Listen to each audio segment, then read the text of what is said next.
S'améliorer n'est pas une option. Aujourd'hui, on plonge dans un super pouvoir souvent sous-estimé mais essentiel, l'empathie. Mais qu'est-ce que l'empathie, au juste?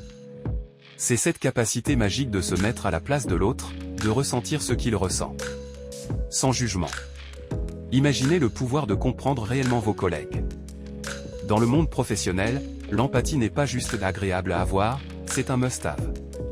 Elle réduit les conflits, renforce les équipes et crée un environnement de travail où chacun se sent compris et valorisé. Imaginez l'empathie comme votre super pouvoir personnel. Elle peut transformer votre milieu de travail, favoriser l'innovation et ouvrir la voie à une collaboration sans précédent. Prenons l'exemple de Satya Nadella chez Microsoft. En mettant l'empathie au cœur de sa stratégie de leadership, il a non seulement transformé la culture de l'entreprise mais aussi ses résultats. Un vrai game changer. Sous sa direction, Microsoft a vu son esprit d'équipe et sa productivité monter en flèche. L'empathie favorise un environnement où tout le monde se sent valorisé et compris, ce qui se traduit directement par de meilleurs résultats. L'empathie dans le leadership, c'est écouter pour comprendre, pas juste pour répondre. C'est voir au-delà des chiffres pour reconnaître la valeur de chaque individu. Un vrai super pouvoir. Premier obstacle, la culture axée sur la performance. Quand tout tourne autour des chiffres, prendre le temps d'écouter et comprendre les autres peut sembler secondaire. Comment rester empathique quand la pression monte? Le stress et la surcharge de travail, nos ennemis de l'empathie. Dans la course contre la montre, nos capacités à être attentifs aux autres peuvent s'évanouir. Comment ralentir pour vraiment voir et entendre nos collègues? Surmonter ces freins demande un changement de perspective. Reconnaître la valeur de chaque moment d'écoute, chaque geste de compréhension. Dans la quête d'un environnement de travail plus humain. L'écoute active, ce n'est pas juste entendre les mots. C'est vraiment comprendre le message de l'autre, ses émotions, ses non-dits. C'est être totalement présent. Pourquoi c'est si important? Parce que l'écoute active peut transformer des conflits en conversations constructives. Elle crée un espace de confiance et d'ouverture. Imaginez l'impact au travail. Comment pratiquer?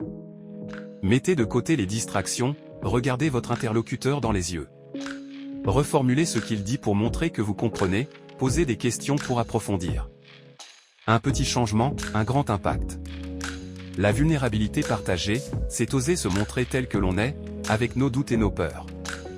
C'est dans ces moments de sincérité que naissent les connexions les plus profondes. Au travail, partager notre vulnérabilité brise les murs de l'isolement. Cela crée un climat de confiance, où chacun se sent valorisé et entendu. Imaginez un lieu de travail où tout le monde est authentiquement connecté. Comment s'y prendre? Commencez par partager vos propres expériences, surtout celles où vous n'avez pas brillé.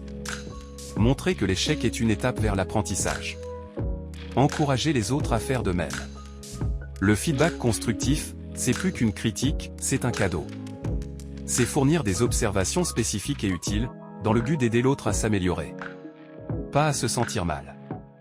Pour donner un feedback empathique, commencez par souligner ce qui fonctionne bien. Soyez précis sur les domaines d'amélioration et terminez en encourageant le potentiel de croissance.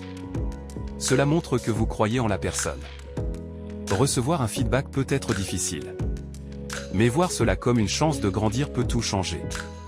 Respirez, écoutez sans défendre, et réfléchissez à comment utiliser ce feedback pour évoluer.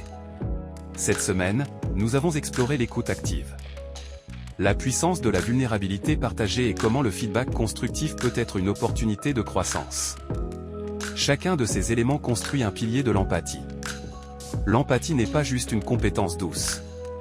C'est le ciment qui unit les équipes, surmonte les défis et transforme les environnements de travail. C'est dans notre capacité à comprendre et à se connecter que réside notre force collective. Maintenant, c'est votre tour. Engageons-nous à pratiquer l'empathie chaque jour. Partagez vos expériences, vos réussites, vos échecs. Et comment vous avez fait de l'empathie une partie de votre vie professionnelle. Ensemble, faisons du lieu de travail un espace plus humain et connecté. Merci d'avoir partagé ce voyage sur l'empathie avec nous. Souvenez-vous, s'améliorer n'est pas une option, c'est une nécessité. Continuons à grandir, à apprendre et à être empathiques, ensemble.